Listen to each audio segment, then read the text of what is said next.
There's a preacher whom probably everyone in here knows. I had a vision about him last year. And in the vision, I saw him in his home. Remain standing, everyone that can. And in the vision, I saw him in his home. And in his home, I saw him smoking a cigarette. And I saw two homosexual guys on his right and on his left. And I left the vision. In the vision, I'm still in the vision, but I left the house and went to the service. He was preaching, and people was going crazy. I mean, like they was hanging all on the roof and ceiling and going crazy because he was preaching so wonderful. But then I went back in the vision and saw him leave the church and go back to the house with a boy on the left, boy on the left, smoking a cigarette.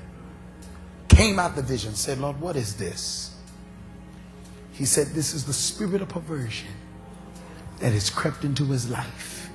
He said, I've heeded him and gave him warnings, but he refused to listen.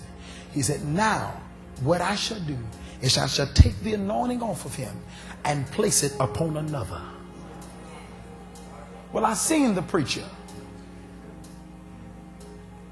and he was preaching, and folk was still getting delivered. Now God told me he'd taken the anointing off of him, but I seen him preaching. Folk got delivered. I didn't understand that. And the Lord spoke to me. I was sitting in that room. Now I saw folk going crazy, but I'm sitting in the service and I'm crying. And I wasn't crying because I felt the presence of God. I was crying because the church is so deceived that we don't know the presence of God. I said we're so deceived that we're shouting, we're screaming, and we don't know the difference between the genuine presence of God and gift. Huh? A lot of folk don't have presence, they just have gift. I have a gift. I can minister to you. I can call out your name. I'm seeing today. I can call out your name and address it, make you shout, make you give millions and billions and trillions of dollars. I know what to say. I know how much money is in your account. Do you know the same God that tell me your name and your addresses and your phone number will tell me whether you're sitting on your money, tell me how much money you're sitting on? Don't you know you can't hide that stuff from me? But I'm concerned about your inner man. See, until you get this inner man right, you can't get this flesh right. We have a good way of dressing up everything on the outside, but being evil on the inside. I see this preacher still operating, preaching, still called around the country, preaching, going crazy. The Lord spoke to me. He said, son, remember I told you, I'm the only boss that will fire you and let you keep working. You don't play with God.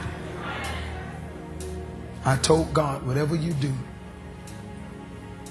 don't let me be fired and I don't even know it.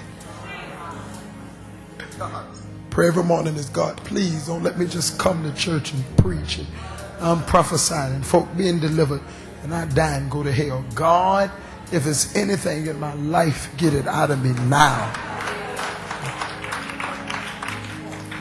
Saul was king for 40 years.